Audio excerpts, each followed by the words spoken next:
Force binds all things across the galaxy, connecting every living being in an invisible web of energy and destiny. But what happens when something tears through the fabric of space itself?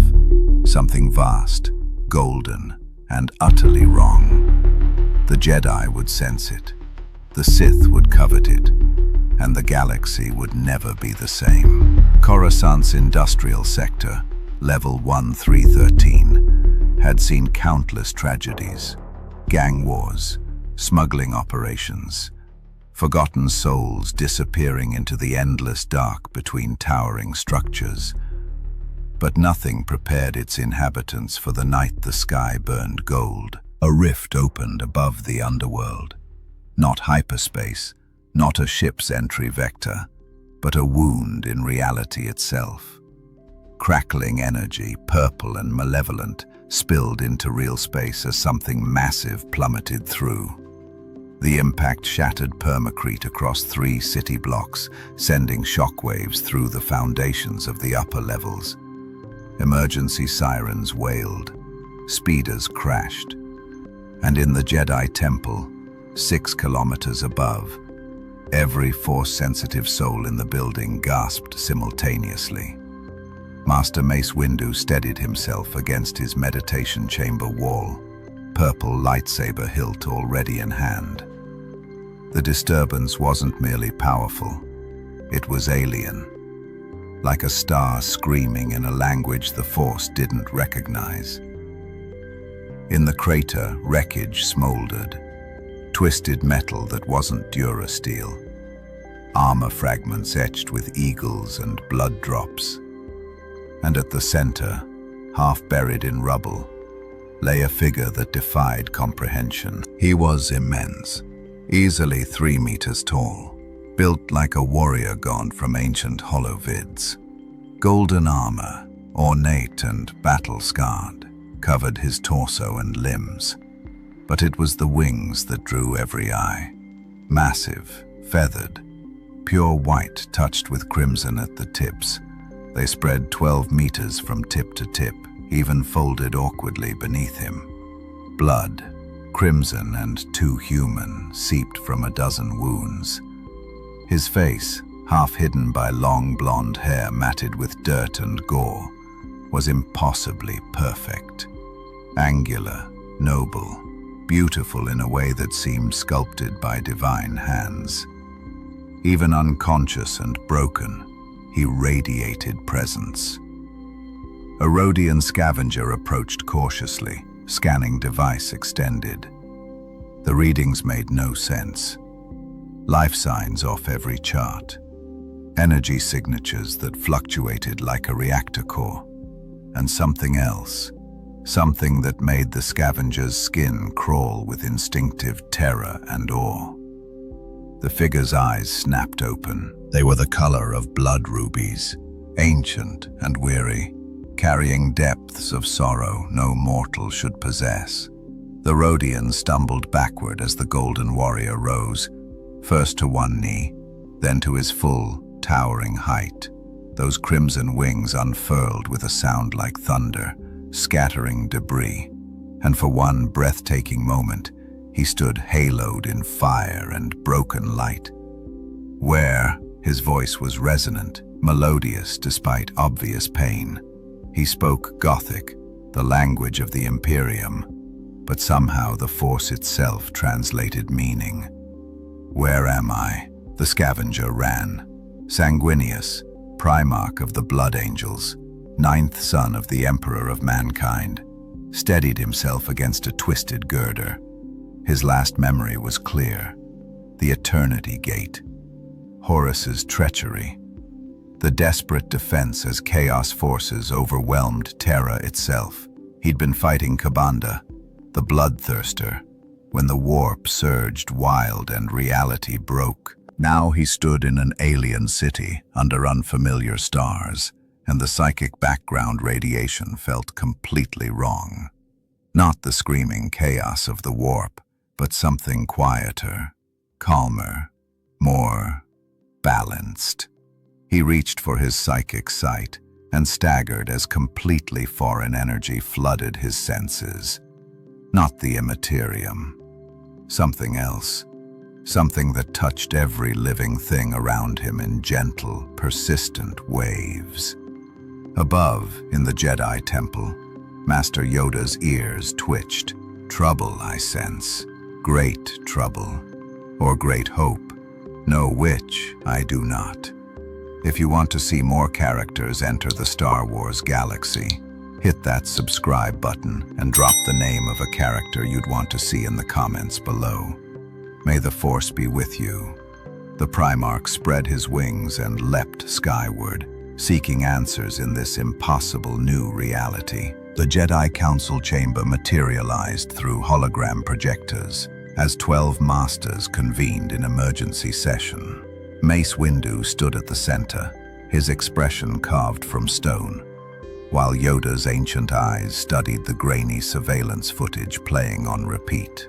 The golden figure moved through Coruscant's mid-levels like a legend given form. His wings caught thermals, carrying him between buildings with grace that defied his armored bulk. Clone trooper patrols reported sightings. Civilians flooded HoloNet with shaky recordings, and every Jedi who focused on his presence felt the same confusing resonance. Power that touched the Force yet originated from somewhere beyond it. A threat he may be, Yoda murmured, tapping his Gaimer stick thoughtfully. Or an ally. Clouded, his purpose is. His power is undeniable, Ki-Adi-Mundi interjected, his holographic form flickering. I felt the disturbance from my Jito. Whatever he is, he's strong enough to disrupt the Force across half the galaxy. Obi-Wan Kenobi stroked his beard, studying the footage. Look at his movement, military precision, tactical awareness. He's scanning for threats, evaluating defensive positions. This is a warrior, not a monster. Warriors can be monsters, Mace countered flatly. We've seen it enough in this war. He gestured at the paused image, Sanguinius hovering between towers, wings spread, face turned toward the sky as if listening to voices only he could hear. The question is, what kind of warrior, and what does he want? Anakin Skywalker leaned forward from his position near Obi-Wan, barely contained excitement in his voice. We should contact him. Talk before assuming hostility. He hasn't attacked anyone. Hasn't attacked yet, Shak Ti cautioned. We don't understand what we're dealing with. His energy signature is unlike anything in our archives. Not Sith, not Night Sister magic, not even ancient Rakata technology. Across the city, Sanguinius crouched atop a communications tower, his enhanced senses cataloging everything. The architecture spoke of a civilization spanning thousands of worlds. The ships moving through air traffic lanes suggested faster-than-light travel, far exceeding the Imperium's warp drives. And the people, dozens of species, living together in relative harmony, painted a picture utterly foreign to the xenophobic empire he'd known. But it was the feeling that disturbed him most. This energy permeating everything. It wasn't the warp's madness. It was ancient, neutral, almost serene. When he reached for his psyker abilities, that energy responded, but unpredictably. His visions came fragmented, incomplete, filtered through some universal law he didn't yet comprehend. He closed his eyes and focused, willing the energy to cooperate. His precognition had always been his curse and his gift, seeing futures, including his own death at Horus's hands. Here the visions swirled like oil on water, flashes of robed figures with laser swords, massive starships locked in battle, a shrouded figure cackling with lightning dancing between withered fingers. And everywhere, war.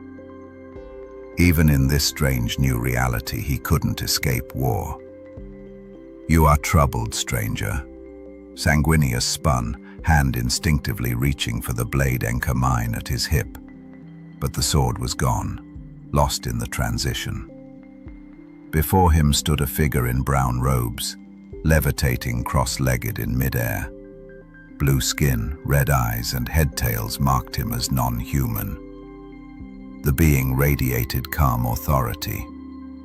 "I am Shakti, Jedi Master," she said, her voice measured. "The Council requests an audience.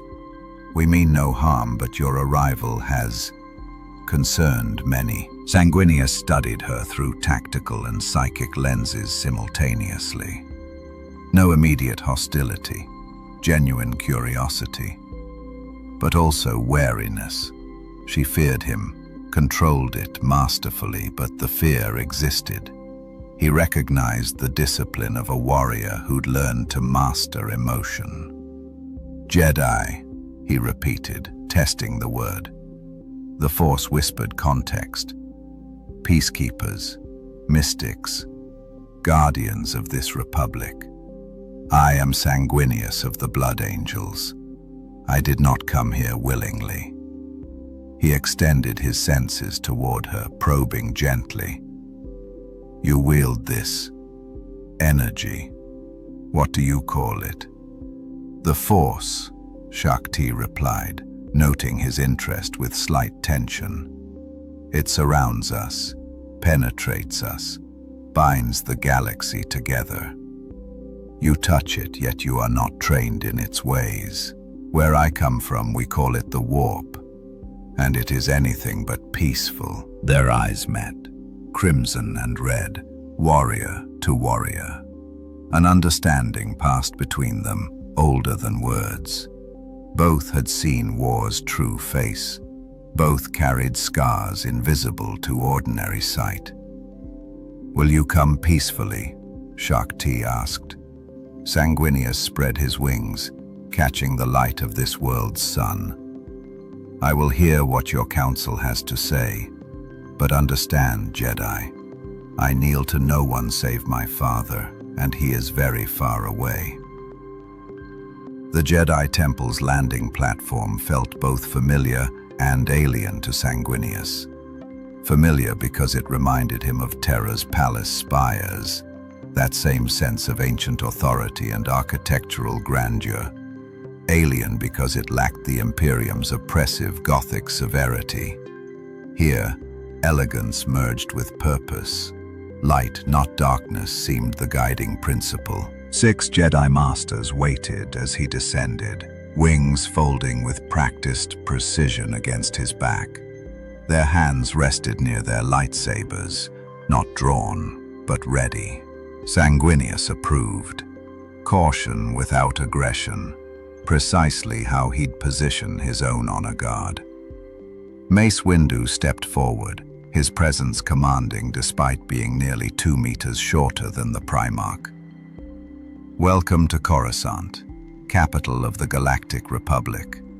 I am Master Windu. We have many questions." "As do I," Sanguinius replied, his voice carrying diplomatic weight. "Beginning with, what war consumes your galaxy?" The Jedi exchanged glances. Obi-Wan spoke next, his tone careful. "We are in the 3rd year of the Clone Wars. The Republic fights against separatist forces led by Count Dooku, a fallen Jedi turned Sith." Sanguinius's eyes narrowed at Sith. The Force provided context. Dark side users, power-hungry, manipulative, not unlike chaos, but more focused, more human in their corruption. A civil war, then, how very tedious. He'd lived through the Horus heresy. He knew how brother against brother conflicts poisoned everything they touched. Before the Council could respond, alarms shrieked across the temple. A hologram materialized, a clone officer in white and orange armor, his voice urgent. "Masters, Separatist assault in the factory district. We're outnumbered 3-1. Droid battalions advancing on civilian shelters. We need immediate support. Anakin was already moving. I'll take my starfighter. No time. Obi-Wan cut him off, checking tactical readouts. It's 40 kilometers. Even at full speed, civilians will be dead before we arrive. Sanguinius's wings unfurled explosively.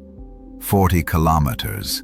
I can cover that in minutes. Mace Windu's hand shot up. Wait, we don't know what you're capable of. Then watch and learn, Jedi.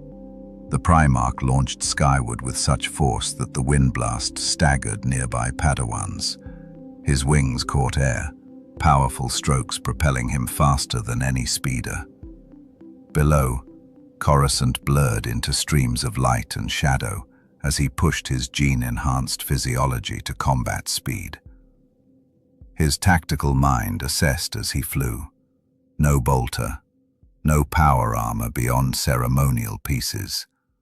The blade encarmine lost in transit, but his body remained his greatest weapon. Primarch strength could shatter steel, Primarch speed could dodge bullets, and Primarch durability could withstand punishment that would pulverize normal humans. The factory district came into view, smoke rising from dozens of fires. Battle droids, spindly, crude machines compared to the Mechanicum's work, advanced in formation, their blaster fire cutting down clone troopers who fought desperately to hold defensive positions. Civilians huddled behind hastily erected barricades, children screaming as crimson bolts splashed against Duracrete. Sanguinius didn't hesitate. He descended like divine judgment, wings spread wide, backlit by Coruscant's sun. The droid's optical sensors struggled to process the sight, until Sanguinius crashed into their front line at terminal velocity. His fist, driving forward with tons of Primarch-enhanced force, punched clean through a B-1 droid's chassis. The machine exploded in sparks and shrapnel. Sanguinius spun, his wings sweeping 3 more droids off their feet. His heel came down on a 4th, crushing its torso into scrap. The clones stared in shock as the Golden Angel tore through battle droids with his bare hands. He moved like poetry written in violence, ducking blaster fire, catching a droid's arm mid-strike and using it to bludgeon 5 others, leaping 20 meters to land amidst a heavy weapon emplacement and dismantling it in seconds. "Who the hell is that?" a clone sergeant shouted. "Don't know, don't care," his companion replied, rallying. "Push forward while they're distracted."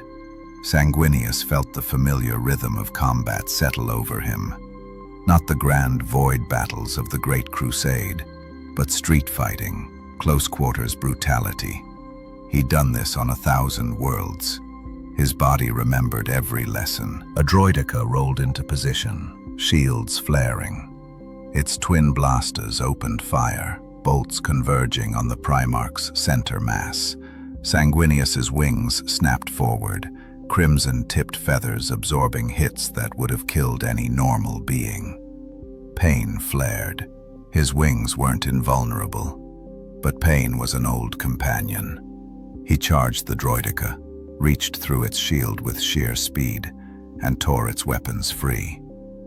Spinning, he used the blasters against their former allies, crude accuracy compensated by Primarch reflexes until both overheated and exploded in his grip. 15 seconds. 47 droids destroyed. The Separatist advance shattered.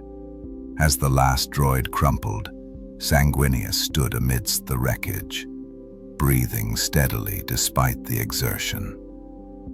Clone troopers approached cautiously, weapons lowered but ready. The sergeant removed his helmet, revealing a scarred face beneath. "Don't know what you are, sir, but you just saved a lot of lives." Sanguinius nodded, extending a hand to help a fallen trooper to his feet. "I am a soldier, like you." Chancellor Palpatine's private office overlooked Coruscant's Senate district, transparent steel windows offering a view of power consolidated into gleaming spires.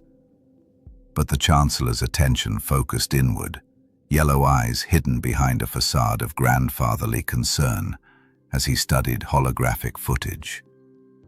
The Golden Warrior moved with efficiency that bordered on supernatural. Primarch strength devastating battle droids, wings that defied aerodynamic logic, and, most troubling, a presence in the Force unlike anything Palpatine had encountered in decades of manipulating galactic affairs. "Troubling," he murmured, fingers steepled. "Most troubling indeed." His intercom chimed. "My lord, Count Dooku requests immediate contact." Palpatine smiled thinly. Of course Dooku had noticed. The old fool still possessed keen tactical instincts, even if his Sith training remained disappointingly incomplete. "Put him through. Encrypted channel." Dooku's hologram materialized, the aristocratic Sith's expression carefully neutral. "Master, I assume you've seen the reports from Coruscant." "A fascinating development," Palpatine replied smoothly. "An unknown variable entering our carefully arranged conflict. What are your thoughts, my apprentice?" "Power," Dooku said bluntly. "Raw, untrained, but staggering in magnitude. His combat efficiency surpasses even General Grievous. If the Jedi recruit him, our timeline accelerates uncomfortably. And if we recruit him?" Dooku's pause was telling. "Such a being would not bow easily to the Sith. His nature reads as incorruptible, noble to a fault." He practically spat the last word. "The type who dies for principles rather than embrace pragmatic truth." Palpatine leaned back, mind calculating probabilities across dozens of futures. The Force swirled around this newcomer unpredictably, clouding visions that normally came with crystalline clarity. That alone made Sanguinius dangerous, not just his strength, but his capacity to disrupt carefully laid plans. "Observe him," Palpatine ordered. "Do not engage directly. I want to understand what he wants before deciding whether he's an asset or an obstacle to be removed." Meanwhile, in the Jedi Temple's medical bay, Sanguinius sat motionless as a medical droid attempted, and failed, to scan his physiology. Every instrument produced contradictory readings. His cellular structure defied classification. His wounds, which should have required weeks to heal, already showed signs of rapid regeneration. "Impossible," the droid muttered in mechanical consternation. "Subject's biology operates on principles outside established medical knowledge." Anakin Skywalker leaned against the doorframe, watching with undisguised fascination. "You heal fast." "Primarch gene forging," Sanguinius replied, rotating his shoulder to test a partially closed gash. "My father built his sons to survive anything short of complete annihilation." He met Anakin's eyes, noting the young Jedi's barely contained curiosity. "You're different from the others, less restrained." Anakin grinned.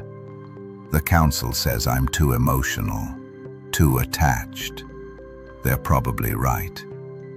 He moved closer, studying Sanguinius's wings with genuine wonder. "Those are real, not mechanical. Gene-sculpted mutations integrated into my biology before birth. They're as much a part of me as your arms."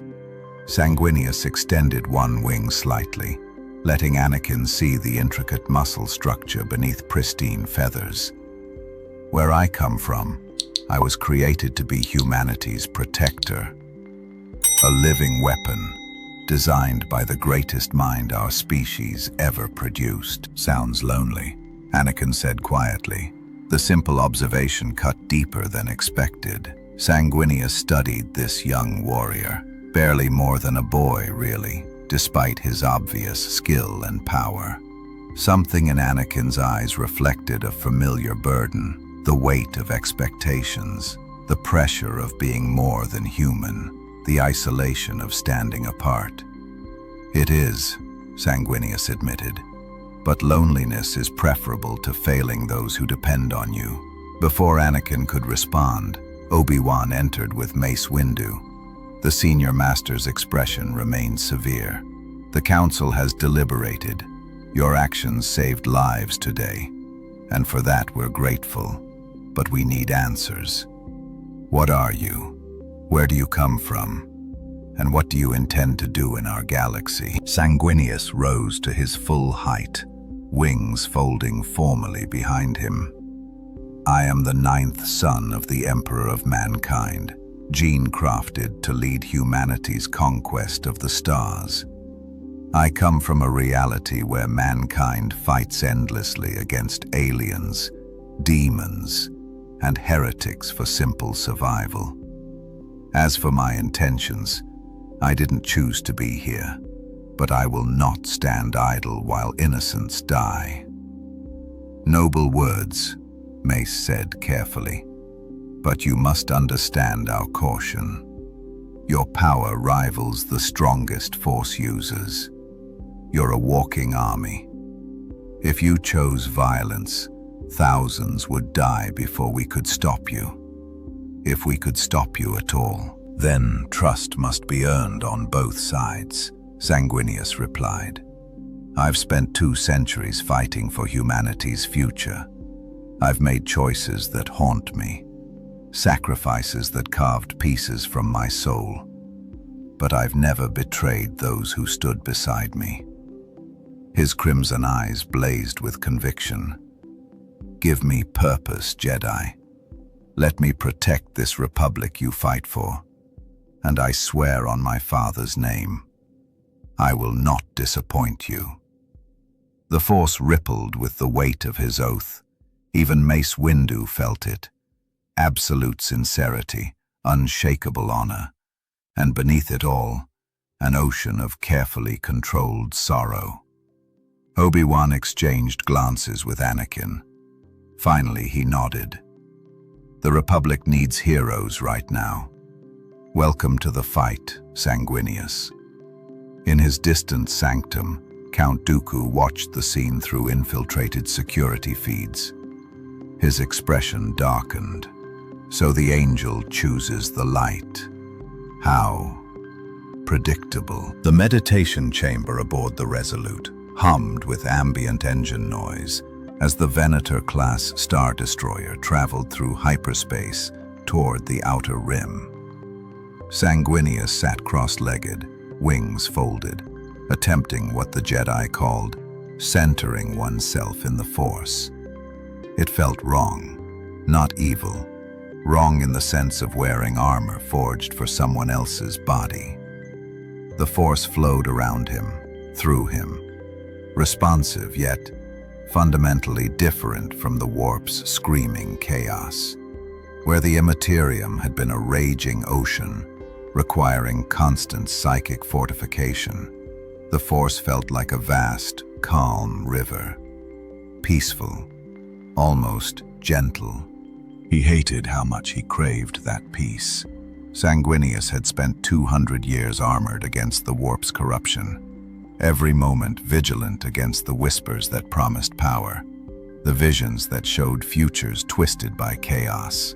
His precognition had been both gift and curse, seeing his own death at Horus's hands, watching potential timelines collapse into nightmare, knowing that even his noble intentions might birth damnation. Here, reaching into the Force, the visions came differently. He saw a hooded figure, ancient and terrible, lightning dancing between gnarled fingers as entire worlds burned. He saw clone troopers, thousands of them, turning on their Jedi generals in perfect synchronization, blasters cutting down mentors and friends.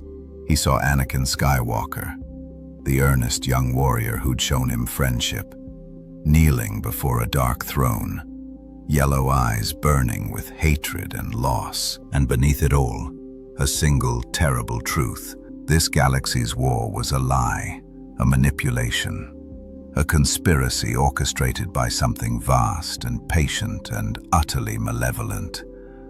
Sanguinius's eyes snapped open, breathing hard. The vision lingered like poison, not warp-tainted madness, but force-granted clarity. The horrifying difference was certainty. These weren't possibilities, they were probabilities, futures racing toward inevitability unless something changed. "You're troubled." Obi-Wan stood in the doorway, his expression concerned. The Jedi Master had taken personal responsibility for helping Sanguinius adapt to this galaxy, teaching him Republic military protocols and Force philosophy. Their relationship had grown from wary cooperation into mutual respect. "Your galaxy is dying," Sanguinius said bluntly, "and most don't even realize it." Obi-Wan entered, settling onto a meditation cushion across from the Primarch. "The war has been hard on everyone, but the Jedi have faced darkness before, will endure.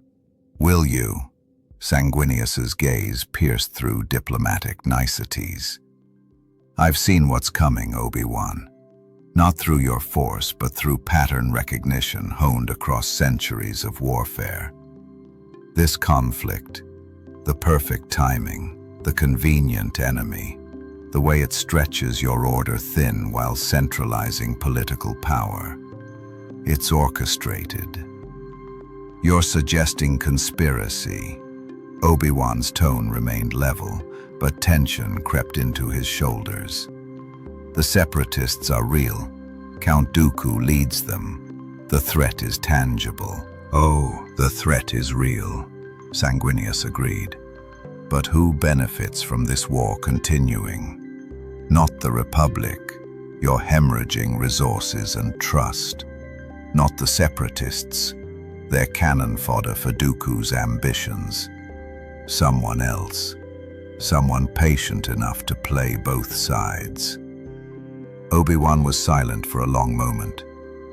"The Council has concerns about the Chancellor's emergency powers, how readily the Senate grants him authority.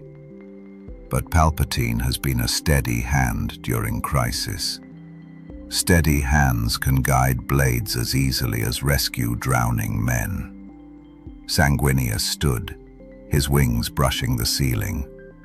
"Where I come from, I watched my brother Horus, the greatest of us, the War Master himself, fall to corruption because he believed his intentions justified any method.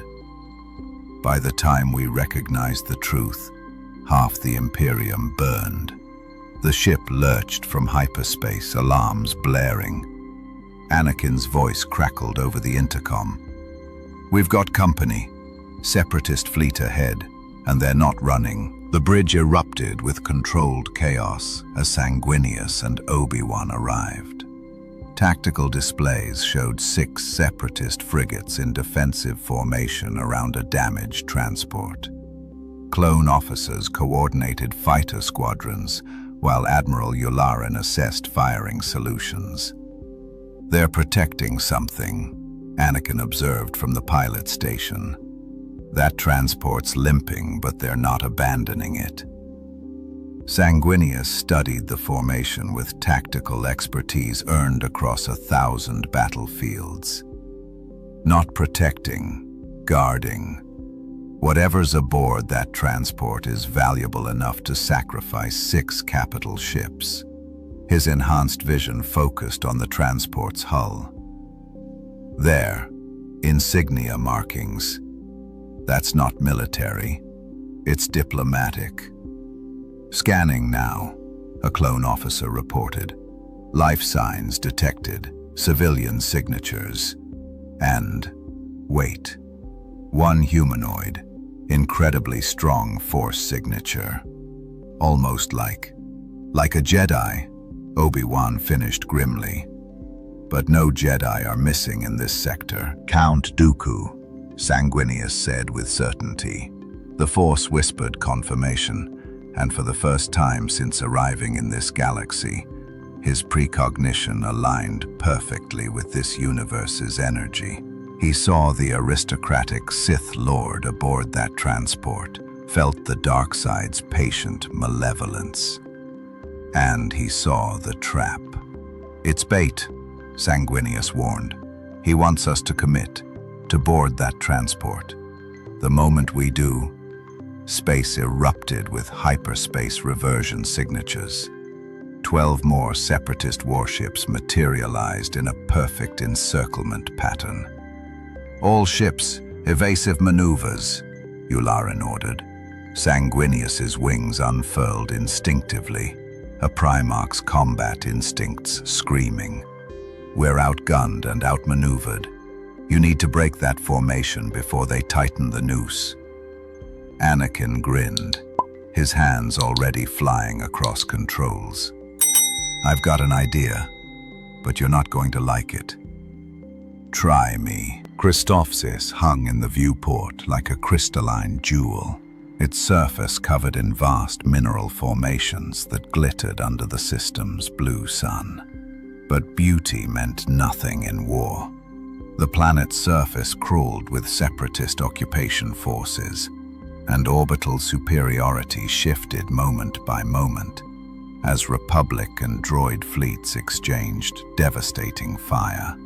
Sanguinius clung to the exterior hull of Anakin's modified Eta-2 starfighter, wings folded tight against the fuselage, every gene-forged muscle locked against G-forces that would have pulverized normal humans. The insanity of riding a starfighter's hull through a naval engagement while atmospheric entry loomed would have killed anyone else. For a Primarch, it was merely uncomfortable. You still alive out there? Anakin's voice crackled through the combead Sanguinius had wedged into his ear. Alive and questioning your sanity, Sanguinius replied, watching turbo laser fire streak past close enough to feel the heat wash over his armor. Remind me why I'm not inside the ship. Because you're too big, and we need to breach that transport before Dooku escapes. Anakin yanked the fighter into a corkscrew, narrowly avoiding a droid tri-fighter's cannon burst. Besides, you said you wanted to meet him. I said I wanted to understand him, not necessarily in person while being shot at. 3 more Republic fighters formed up on Anakin's wing. Clone pilots designated oddball, broadside, and kickback. Their precision flying carved through the separatist screen, exploiting gaps that closed seconds after they passed. Obi-Wan's voice joined the tactical channel, his own fighter engaging enemy interceptors with methodical efficiency. Anakin, this plan is reckless even by your standards.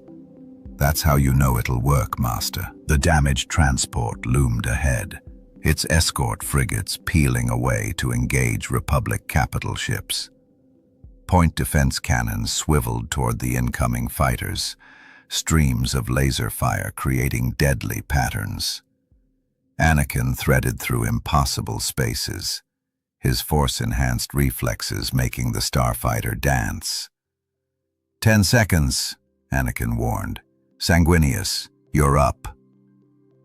The Primarch's wings exploded outward, catching solar wind and vacuum as Anakin killed thrust. Momentum carried Sanguinius forward as he released his grip, trajectory calculated with Primarch precision. He spread his wings wide, adjusting angle microscopically, riding the final approach like a golden missile. His boots impacted the transport's hull with enough force to dent durasteel. Magnetic clamps in his armor locked him in place. No, that technology didn't exist here. Pure strength and wing adjustment kept him anchored as the ship maneuvered. He moved across the hull toward an access port, fingers finding purchase in structural seams, muscles exerting pressure that would shame industrial equipment. The hatch groaned, then tore free. Sanguinius dropped into the transport's interior, landing in a cargo bay filled with battle droids powering up. 20 B-2 super battle droids, their wrist-mounted blasters already tracking his position. They opened fire simultaneously. The Primarch moved. Superhuman speed carried him through the opening salvo, bolts searing past where he'd stood milliseconds before. His fist connected with the nearest droid's chest, the impact creating a crater of shattered circuitry. He grabbed another by the arm, swung it like a club into 3 of its companions, then hurled the wreckage into 2 more. Blaster fire scored his armor, burning through ceremonial plating to sear flesh beneath. Pain registered distantly as Sanguinius embraced the combat trance, that state where Primarch cognition accelerated, where the battlefield became a tactical map written in violence and probability. Dodge, strike, spin. His wings swept low, razor-edged feathers cutting through droid legs. Leap. His heel came down on a super battle droid's head, crushing it flat. Grab.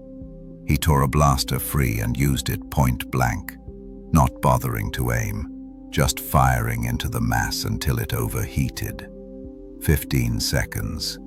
20 droids reduced to scrap. The cargo bay door hissed open. Count Dooku stood in the threshold, curved lightsaber hilt in hand but unignited. His aristocratic features showed neither fear nor surprise, only calculating interest.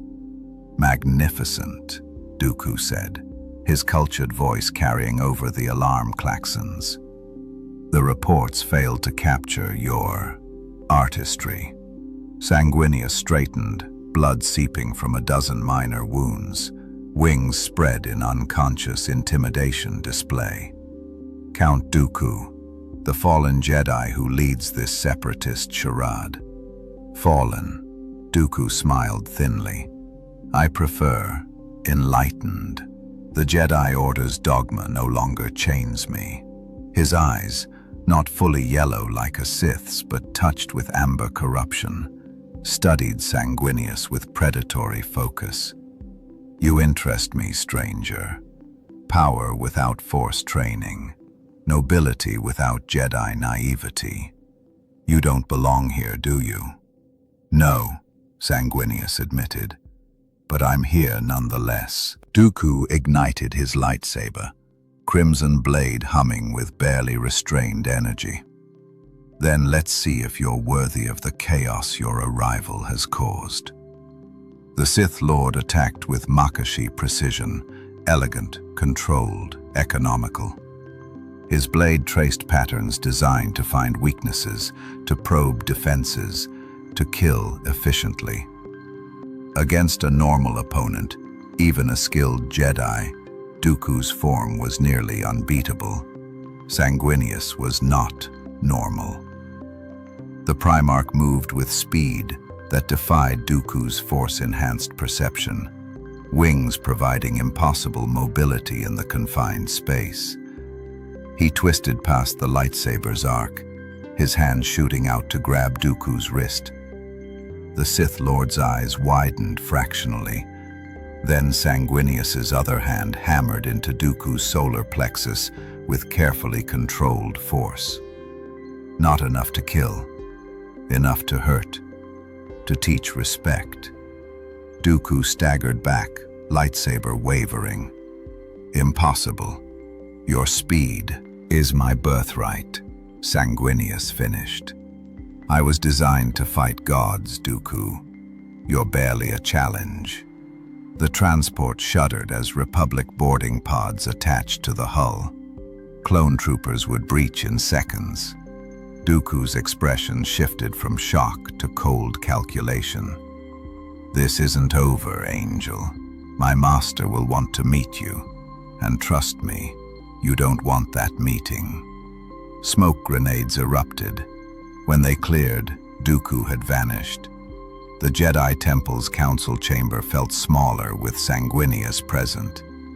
His wings, even folded, dominated the circular space as 12 masters studied him with expressions, ranging from Yoda's thoughtful consideration to Mace Windu's persistent wariness. 3 weeks had passed since Christophsis. 3 weeks of Sanguinius fighting alongside Republic forces, turning battles that should have been defeats into costly victories. The Senate loved him. Hollow News broadcasted footage of the Angel of Coruscant, saving civilians, destroying droid armies, standing as a symbol of hope in a galaxy drowning in war. Chancellor Palpatine himself had requested a meeting, praising Sanguinius publicly, while those ancient, calculating eyes assessed every word, every gesture. Sanguinius didn't trust Palpatine. The Force whispered warnings whenever the Chancellor spoke. "Your contributions have been invaluable," Obi-Wan said diplomatically. "But the Council has concerns about your methods." "I win battles," Sanguinius replied flatly. "I save lives. What methods concern you?" Mace Windu leaned forward. "You killed 300 battle droids on Ryloth, alone. You tore through separatist fortifications like they were paper. You're not a soldier, you're a weapon of mass destruction. And weapons without restraint become dangers to everyone around them." "I have restraint," Sanguinius countered, his voice hardening. "More than you know. Where I come from, I led legions of warriors bred for nothing but war.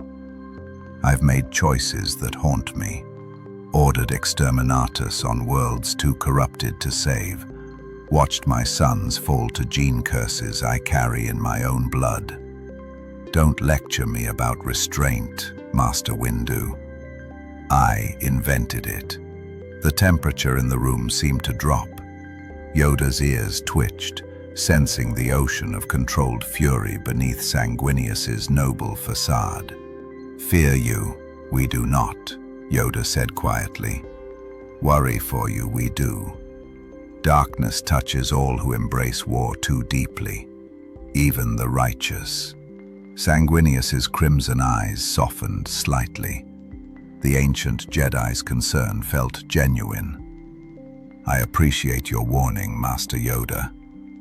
But darkness and I are old companions. I've lived with it my entire existence." Before anyone could respond, emergency klaxons shrieked. A hologram materialized. Senator Bail Organa, his face pale with terror. "Jedi Council, separatist attack on the Senate building. Count Dooku himself leads the assault." The council chamber exploded into action. Lightsabers ignited. Masters sprinted toward waiting speeders and starfighters. But Sanguinius was already moving, wings unfurling as he crashed through a viewport, glass exploding outward as he dove toward the Senate district, 6 kilometers away. The winds screamed past as he fell, then caught thermal updrafts, powerful wing strokes accelerating him faster than any vehicle. Below, the Senate building burned. Explosions rippled through its lower levels. Vulture droids strafed evacuation routes while battle droids herded senators toward detention transports. And standing in the central rotunda, surrounded by fallen Senate guards, Count Dooku waited. Sanguinius crashed through the rotunda's domed ceiling in a shower of transparasteel and permacrete, landing hard enough to crater the marble floor. His wings spread wide. white feathers now stained with ash and blood, creating a silhouette that stopped every droid in range. "You wanted a meeting," Sanguinius said, his voice carrying through the massive chamber. "Here I am." Dooku smiled, but it never reached his eyes. "Not with you, Angel. Though you've certainly complicated matters." He gestured, and a hidden doorway slid open. "My master wishes to extend an invitation." From the shadows emerged a figure draped in dark robes. Not Dooku's master. Sanguinius's tactical mind immediately recognized subordinate body language. But something else, an envoy. The figure's yellow eyes gleamed from beneath a hood. "Lord Sanguinius," the envoy hissed, voice modulated through breathing apparatus. "My master sees your potential. The Jedi constrain you with their peace-loving weakness. Join us. Embrace true power. Help us forge order from this galaxy's chaos." Sanguinius felt the force ripple with dark persuasion. Promises of strength and purpose whispered through psychic channels. It reminded him sickeningly of chaos corruption. Different flavor, same poison. "I've heard these promises before," Sanguinius said quietly. "From entities that wore my brother's face. From demons that whispered of glory and inevitable victory. I watched half my family fall to such lies." His wings folded, and for a moment he looked unutterably weary. "I won't make that mistake again." "Then you choose extinction," Dooku said, his lightsaber igniting. "Pity. You would have made a magnificent Sith." The envoy raised withered hands, and force lightning erupted, not the measured strikes of a duel, but a torrent of pure dark side energy meant to kill instantly. The electricity slammed into Sanguinius, and for the first time since arriving in this galaxy, he screamed. His Primarch physiology absorbed punishment that would have killed any Jedi. His gene-forged nervous system routed damage, dispersed the energy, kept his heart beating through sheer biological engineering. But it hurt, agony lancing through every nerve, feathers igniting, armor plates glowing red-hot. Through the pain, Sanguinius's precognition suddenly blazed clear. He saw the trap's true purpose, not to kill him, but to measure his limits, to test whether he could be broken, to determine if he was obstacle or opportunity. And he saw who truly orchestrated this war. The Chancellor, Palpatine, the ancient evil his visions had shown, Dooku's master, the puppet master pulling every string. The revelation gave him strength. Sanguinius roared, his psychic presence erupting like a star going nova. The Force itself seemed to recoil from the sheer weight of a Primarch's will unleashed. The lightning faltered, the envoy staggered, and Sanguinius charged. The red thirst struck without warning. One moment Sanguinius fought with controlled precision, wings deflecting blaster fire, fists shattering battle droids, every movement calculated and efficient. The next, something ancient and terrible clawed its way up from the depths of his gene code, a curse woven into his very existence by forces even the Emperor couldn't fully control. His vision bled crimson at the edges. The envoy's terrified heartbeat became the only sound in the universe. A drum calling him to feast, to rend, to consume. Saliva flooded his mouth. His hands trembled not with exhaustion but with hunger so profound it eclipsed reason. The gene flaw, the Black Rage's precursor, the thing he'd suppressed for 2 centuries through sheer will and noble purpose. In this alien galaxy, cut off from the Imperium's psychic infrastructure, from his legion's stabilizing presence, from everything familiar, the curse awakened. Dooku saw the change instantly. The angel's face contorted, beautiful features twisting into something feral. His crimson eyes blazed with light that had nothing to do with reflection. And when Sanguinius moved again, his speed doubled, his strength multiplied, all restraint burned away by genetic hunger. The Primarch's hand closed around the envoy's throat before the Darksider could scream. Bones cracked. The envoy gurgled, force lightning sputtering against Sanguinius's flesh, but the Primarch felt nothing except the overwhelming need to know. Sanguinius's other hand shot up, fingers digging into his own temples hard enough to draw blood. The pain anchored him, gave him something to fight against besides the hunger. He'd controlled this curse for centuries. He would not surrender to it here, in front of enemies, in front of the innocent. "Get away," he snarled through clenched teeth, hurling the envoy across the rotunda. The Darksider crashed through a marble column and lay still. Dooku's lightsaber hummed as he circled warily. Fascinating. You're fighting yourself, some internal conflict tearing at your discipline. His aristocratic features showed clinical interest. "My master will be most intrigued." "Your master," Sanguinius gasped, fighting for every word, "is the Chancellor, Palpatine, the Sith Lord orchestrating this entire war." The accusation hung in the smoke-filled air. Dooku's expression flickered, surprise, then calculation, finally settling on cold amusement. Clever angel. But knowing changes nothing. You can't prove it. And even if you could, who would believe you? The Senate adores him. The Jedi trust him. You're an outsider from beyond the stars. Sanguinius forced himself upright, wings spreading despite burns and damage. The red thirst still clawed at his mind, demanding blood, but he caged it with iron will. "I'll make them believe." "Will you, while you struggle not to tear out my throat with your teeth?" Dooku gestured at Sanguinius's trembling hands, at the feral hunger still burning in his eyes. "You're barely in control. One push and you'll become the monster you fear. Then what? The Jedi will hunt you, the Republic will fear you, and my master will have eliminated a threat without lifting a finger." The words cut because they were true.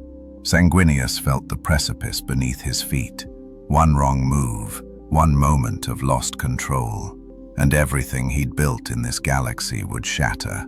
He'd become proof that power without restraint bred only destruction. Jedi starfighters screamed overhead. Obi-Wan's voice boomed through loudspeakers. "Dooku, surrender.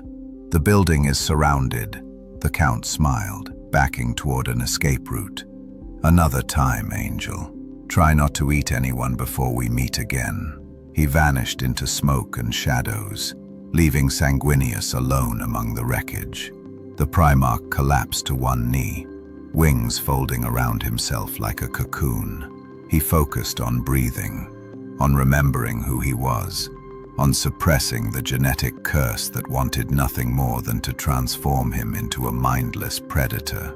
When Anakin and Obi-Wan arrived seconds later, they found Sanguinius kneeling in the ruins, his face buried in his hands, trembling with effort. "What happened?"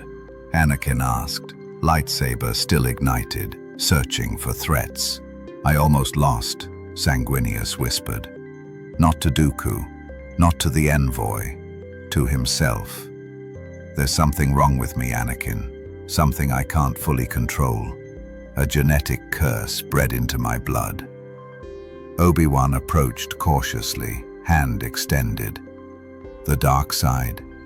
"No, something older, more primal." Sanguinius looked up, his eyes haunted. "Where I come from, my sons, the warriors I led, carried this flaw. Some would fall into madness during battle, losing themselves to bloodlust. I thought my control was absolute, that my nobility would shield me. He laughed bitterly. Arrogance. Even here, universe away from home, the curse follows. Anakin knelt beside him, surprisingly gentle. We all have darkness inside us. The Jedi teach that acknowledging it is the first step to mastering it. And if it can't be mastered, if it's written into every cell of my body, then you fight it every day, Obi-Wan said firmly. Just like you did today. You could have surrendered to that hunger, but you didn't. That's what defines you, Sanguinius. Not the curse, but the choice to resist it. Sanguinius wanted to believe that, desperately, but he'd seen too many of his sons fall despite their best intentions. The red thirst consumed indiscriminately, turning heroes into monsters. Clone medics arrived, beginning triage on wounded senators. One approached Sanguinius cautiously. "Sir, you're injured. We need to—" "I heal quickly," Sanguinius interrupted, standing with visible effort. His wings hung limp, feathers scorched and torn. "Focus on those who need it more." As the medics scattered, Sanguinius pulled Obi-Wan aside. "I learned something during the attack. About your Chancellor." "What about him?" "He's the Sith Lord. Palpatine is Dooku's master. This entire war is his design." The Jedi Council's emergency session lasted 3 hours. Sanguinius stood at the center, wings bandaged and bound, while master after master dissected his accusation with surgical precision. He'd expected skepticism, welcomed it even. Healthy paranoia kept organizations alive. But this felt different. This felt like willful blindness. "Serious accusation this is," Yoda said gravely. "Evidence, have you?" "Dooku's reaction when I named Palpatine," Sanguinius replied. "He didn't deny it, didn't even seem surprised I'd figured it out. He practically confirmed it." "Practically isn't proof," Mace Windu countered. "Dooku could have been manipulating you, using your suspicions to sow discord. It's exactly what a Sith would do." "The Chancellor has been nothing but supportive of the Jedi Order," Ki-Adi-Mundi added. "He consults us on every major decision, trusts us with command of the Republic's forces. Why would a Sith Lord empower those sworn to destroy the Sith?" "Because he's playing the long game," Sanguinius said, frustration bleeding into his voice. "He grants you military authority, stretching your order thin across the galaxy. He centralizes political power through emergency measures, each one seemingly justified by crisis. And when the time is right, he'll have positioned every piece exactly where he needs them."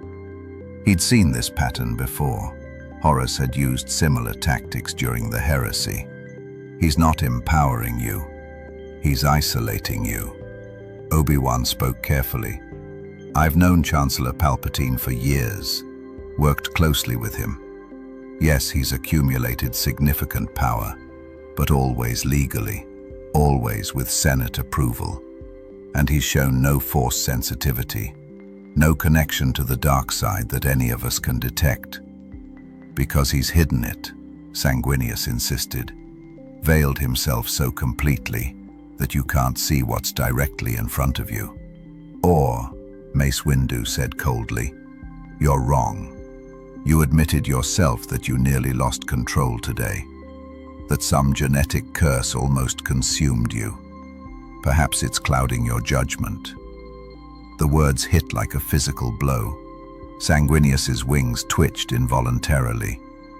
"You think I'm unreliable, that the red thirst makes you vulnerable to paranoia and violent impulses," Mace finished. "Yes, we'd be irresponsible not to consider it." Silence descended like a guillotine blade. Sanguinius looked around the chamber, at faces he'd fought beside, bled alongside, trusted, and saw doubt. Not malicious, but genuine uncertainty about whether the angel from beyond the stars could be trusted. "Fine," Sanguinius said quietly. "Don't believe me, but watch him. Study his actions, not his words. And when the trap finally springs, remember this conversation." He turned to leave, but Yoda's voice stopped him. "Sanguinius, leave the Order. You must not. Need you, the Republic does. Need you, we do. But careful, you must be. The line between protector and tyrant, thin it is, and easy to cross when convinced of righteousness." The Primarch nodded stiffly and departed, wings dragging with exhaustion. He found Anakin waiting outside, leaning against a pillar with studied casualness. "They didn't believe you." "No, I do." Sanguinius stopped, turning to study the young Jedi. "Why? You have as much reason to doubt as they do." Anakin pushed off the pillar, approaching until he stood close enough that they couldn't be overheard. "Because I've felt it too. Something wrong about the Chancellor. Nothing I can prove, nothing the Council would accept, but..." He tapped his chest. "Here, in the Force. It whispers warnings I've been ignoring because everyone says I'm too emotional, too suspicious, too attached to see clearly. And you think I'm right. I think someone as powerful as you, who's fought gods and demons in your own universe, doesn't make accusations lightly." Anakin's blue eyes burned with determination. "What do we do about it?" "We?" Sanguinius raised an eyebrow. "Your council just questioned my stability. Allying with me could destroy your reputation." "My reputation survives worse every week." Anakin grinned, but it faded quickly. "Look, I don't have your visions or your experience, but I know war. I know manipulation. And I know that Palpatine has been too interested in me, too supportive, too understanding when the Council criticizes. It feels like grooming, and I hate that I can't explain why." The admission clearly cost him. Sanguinius felt sudden kinship with this conflicted warrior, someone else struggling against darkness, against destiny, against forces larger than himself. "If we're wrong," Sanguinius warned, "we'll have accused the Republic's leader of treason. They'll execute us or lock us away forever. And if we're right and do nothing, the galaxy falls." Anakin extended his hand. "Then let's make sure we're not wrong."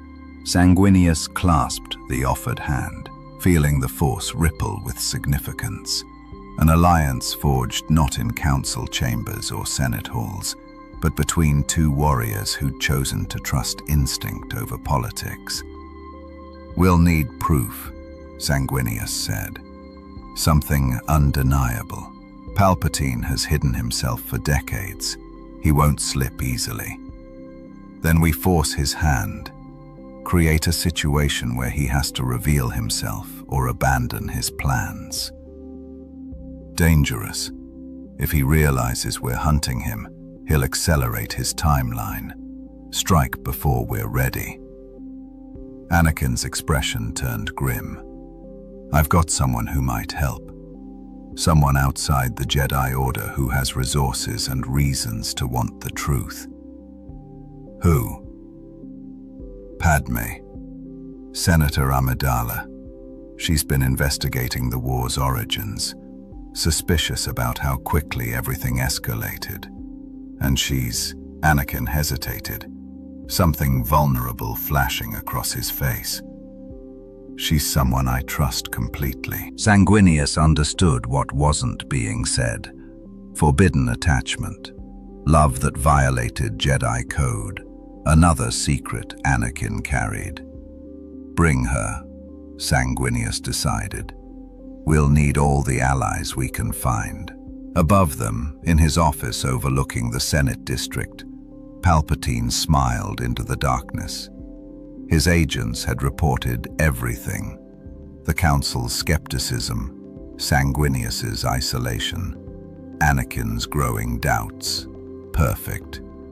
The Angel's accusations had done exactly what they were meant to do: create division, foster paranoia, and push young Skywalker closer to desperate action.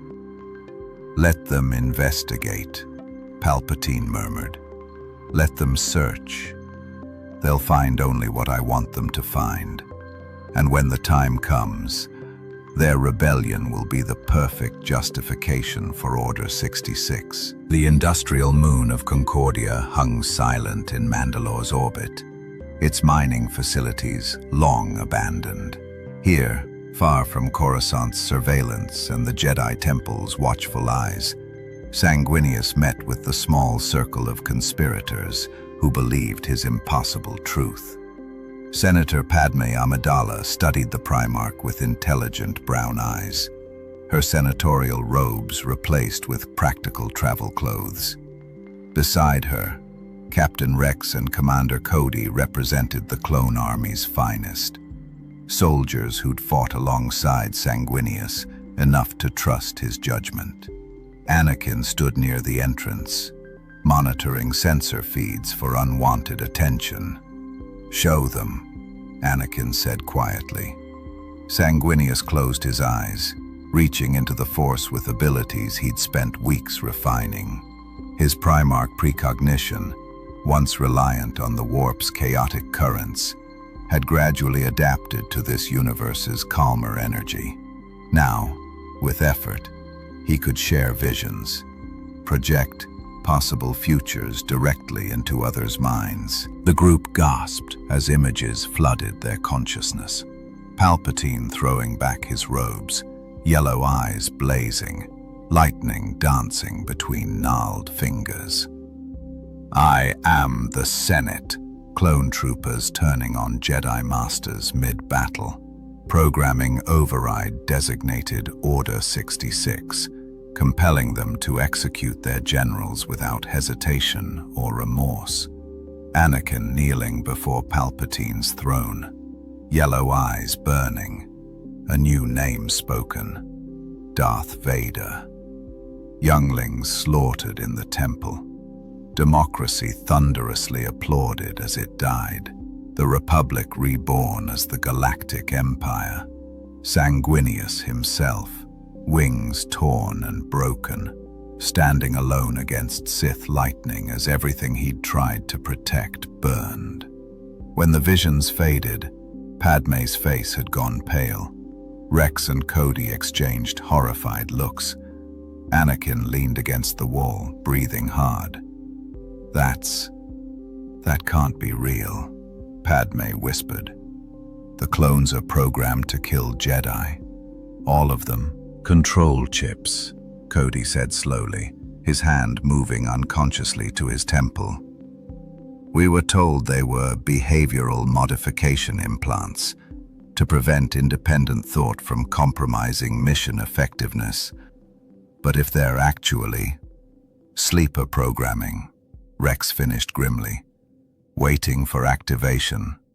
Every clone in the Grand Army is a weapon pointed at the Jedi, and we didn't even know it." "I've reviewed Kamino's contract records," Padme added, her mind racing through implications. "The order for the clone army was placed by a Jedi master named Sifo Dyas, but he died before the war began. Someone used his name. Someone with access to Jedi resources and Republic funding. Palpatine," Sanguinius said. "He orchestrated both sides from the beginning. Created the separatist threat, commissioned the clone army to fight it, and positioned himself as the only leader capable of managing the crisis. All while hiding in plain sight as the Sith Lord pulling every string." Anakin pushed off the wall, agitation radiating from him. "The visions showed me becoming that Vader, kneeling to him, slaughtering Jedi." His voice cracked. "How do we know it's not inevitable? If you've seen it, maybe it's already written." Maybe I'm destined to. Nothing is written, Sanguinius interrupted, his tone commanding but not unkind. I've seen my own death 1,000 times. Watched myself fall at my brother's hands in visions so clear I could taste the blood. But visions show probable futures, not guaranteed ones. They're warnings, not prophecies. He moved closer to Anakin, wings folding in a gesture almost protective. You have a choice, Skywalker. You always have a choice. Then what do we choose? Padme demanded. We can't just walk into the Senate and accuse the Chancellor of being a Sith Lord. He's too popular, too entrenched. And if we're wrong, we're not wrong, Rex said flatly. I've felt something off about this war since Geonosis. Orders that don't make tactical sense. Battles we're sent to lose. Like someone's testing us, measuring our capabilities for something else. Testing your obedience, Sanguinius agreed. Preparing the army for its true purpose. Eliminating the Jedi Order and consolidating absolute power. Cody's jaw clenched. We won't participate in that. Not willingly. But if the chips can override our free will, then we remove them, Rex interrupted. Start with the two of us. Gather proof. Document everything. Then spread the word to commanders we trust absolutely. That buys us time, Anakin said, but it doesn't solve the core problem. Palpatine. We need to expose him publicly. Force him to reveal himself in a way even the Council can't deny. Sanguinius had been waiting for this moment. The plan crystallizing in his mind was suicidally dangerous, but it was the only path forward he could see. Then we give him what he wants most, me, alone, vulnerable. The perfect opportunity to eliminate the variable he can't control. Absolutely not, Padme said immediately. That's a trap, Sanguinius agreed. For him, Palpatine believes he understands me, an outsider struggling with internal darkness, isolated from the Jedi, desperate for purpose. He'll think I'm exploitable, but he's never fought a Primarch at full strength, without distraction, without holding back. His crimson eyes blazed with cold determination. I'll make him show his true face, and this time there will be witnesses. How? Anakin asked. The Chancellor has requested multiple private meetings with me. I've refused each time, citing duty to the Republic. But now, Sanguinius smiled without humor. Now I'll accept. I'll play the disillusioned warrior, questioning the Jedi's methods, seeking guidance from the galaxy's wise leader. And when he makes his move, when he drops the mask and tries to corrupt or kill me, you'll all be watching through hidden surveillance.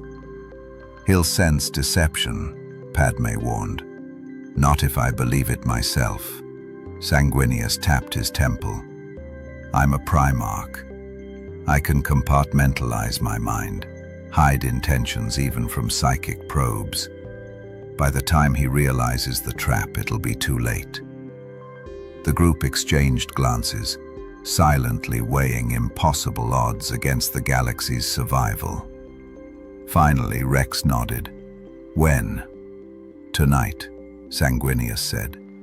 Before he suspects we're organized. Before he can adjust his plans. As they dispersed to prepare, Anakin caught Sanguinius's arm. The visions showed you broken, defeated. What if that's the future we're heading toward? Sanguinius clasped Anakin's shoulder, wings spreading slightly. Then we'll face it standing, together, because the only fate worse than dying on your feet is living on your knees. He paused, something ancient and weary flickering across his perfect features. I've spent 2 centuries fighting impossible odds, Anakin. This galaxy deserves the same chance at survival that I gave my own, no matter what it costs me. The Chancellor's office hung suspended in manufactured twilight, shadows carefully positioned to frame Palpatine's desk as a throne of power. Sanguinius stood before it, wings folded, every line of his posture suggesting weary resignation. Hidden cameras, Padme's contribution, Anakin's installation, recorded from 6 angles the Sith Lord couldn't detect. "Thank you for coming," Palpatine said warmly, his grandfatherly mask perfect. "I've been concerned. The Council's treatment of you has been disappointing." "They fear what they don't understand," Sanguinius replied, letting genuine frustration color his words. "I've fought for them, bled for their republic, and they question my every action. Fear leads to persecution." Palpatine stood, moving around the desk with calculated sympathy. "The Jedi claim to serve peace, but they cling to power like any other institution. They've become the very thing they swore to destroy. Dogmatic, inflexible, blind to truth that contradicts their philosophy." The words were carefully chosen, each one a hook baited for Sanguinius's disillusionment. The Primarch felt the dark side radiating from Palpatine now, no longer hidden. This close, with guards dismissed and privacy assured, the Sith Lord's true nature bled through his carefully maintained facade. "You offer an alternative?" Sanguinius asked. "I offer freedom, purpose, the power to actually save this galaxy, not just preserve the Jedi's failing status quo." Palpatine's eyes gleamed, yellow bleeding through blue like poison through water. "You were created to lead, Sanguinius, to command armies and conquer stars. Yet here you kneel to bureaucrats and mystics who've never known true war. Join me. Together we can bring order, real, lasting order, to the chaos consuming everything." There it was, the offer, the corruption disguised as pragmatism. Sanguinius let silence stretch as if considering. Then he smiled, cold, knowing, and utterly without mercy. "I've heard this speech before, Darth Sidious. From demons wearing my brother's face, from chaos entities promising glory while planning damnation.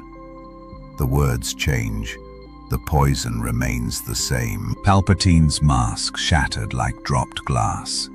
Yellow eyes blazed, fully visible now, ancient hatred and malevolence pouring forth unchecked. "You dare, I dare," Sanguinius interrupted, his voice resonating with Primarch authority. "Because unlike the Jedi you've deceived for decades, I recognize a predator when I see one. You're Dooku's master, the architect of this war, and your reign ends tonight." Lightning erupted from Palpatine's fingers, not the measured strikes of a duel, but a torrent of dark-side energy meant to annihilate. It slammed into Sanguinius with the power of a sun's fury, scorching feathers, burning flesh, pain beyond description. But Sanguinius had felt worse, on Terra's walls, fighting demons, holding the line while everything died. He walked through the lightning. Palpatine's eyes widened fractionally, the first genuine surprise in decades. Then Sanguinius's fist connected with the Sith Lord's face. Primarch's strength channeled into one perfect strike. Palpatine flew backward, crashed through his desk, rolled to his feet with inhuman grace despite shattered bones. "Impressive," Sidious hissed, crimson lightsabers igniting in each hand. "But futile. I've toppled civilizations, Angel. What makes you think one broken warrior from beyond the stars can stop me? Because, Sanguinius said, his wings spreading despite burns, I'm not alone. The office doors exploded inward. Mace Windu led the charge, purple blade blazing, with Yoda, Kit Fisto, and a dozen Jedi Masters behind him. Anakin and Obi-Wan flanked them, lightsabers drawn. And behind the Jedi, clone commanders with removed control chips and absolute loyalty to truth, not programming. Palpatine's expression cycled through rage, calculation, and finally, cold acceptance. So be it. If you will not serve, you will die. All of you. The battle that followed shook Coruscant's foundations. Palpatine fought like a force of nature, lightsabers spinning in patterns that defied physics, force lightning arcing between targets, speed that made him almost invisible. He'd hidden his true power for so long that unleashing it was like watching a star go supernova. But he faced a Primarch who'd fought gods, Jedi Masters who'd trained for centuries, and an alliance forged in truth rather than manipulation. Sanguinius matched Palpatine's speed, his Primarch reflexes anticipating strikes before they landed. Mace Windu's Varpad fed on the dark side energy, turning Sidious's power against him. Yoda's mastery created defensive positions that absorbed lightning and redirected it harmlessly. And Anakin, young, powerful, balanced between light and dark but choosing light, struck with precision that came from knowing exactly what he'd refused to become. When Palpatine finally fell, surrounded and defeated, his face twisted with hatred. You've won nothing. The Sith will rise again. The dark side is eternal. Perhaps, Yoda said quietly, but today, lose you did. And tomorrow, answer for your crimes you will. In the aftermath, as the Senate reeled from revelations broadcast across the HoloNet, as the Jedi Order began the painful process of removing control chips from millions of clone troopers, as the Republic struggled to rebuild trust in institutions corrupted from within, Sanguinius stood on the Jedi Temple's highest platform, watching twin suns set over Coruscant. Anakin found him there, looking more at peace than he had in weeks. You're leaving. It wasn't a question. Sanguinius nodded. My purpose here is complete. Palpatine is defeated, the truth revealed, and the Force whispers that doors between universes sometimes open both ways. Will you find your way home? Perhaps. Or perhaps I'll find somewhere else that needs an angel with broken wings and too much experience with darkness. Sanguinius smiled, but it carried 2 centuries of sorrow. Either way, this galaxy will endure. You'll make sure of that. Me? You, Skywalker, not Vader, not the darkness you feared becoming, but yourself, flawed, passionate, powerful, and good. Sanguinius clasped Anakin's shoulder. The visions changed because you chose to change them. Remember that. Destiny is written in choices, not fate. As Sanguinius spread his wings for the last time on Coruscant, preparing to seek whatever portal might carry him onward, Anakin called out, "Will the galaxy remember you?" The Primarch looked back, crimson eyes catching the dying light. Not as Sanguinius the Primarch, but perhaps as a story. A legend of an angel who fell from beyond the stars, fought beside heroes, and proved that even in the darkest galaxy, hope can take wing. He launched skyward, golden armor catching sunset fire, white feathers streaming behind him like a comet's trail. The low, A galaxy began healing from wounds it hadn't known it carried. Above, between the spaces where reality grew thin, a Primarch flew toward whatever destiny awaited, knowing he'd saved one universe, even if he'd lost his own. The Force whispered its farewell, carrying his final thought to those who'd fought beside him. May you find the peace I never could, and may your galaxy prove kinder than mine.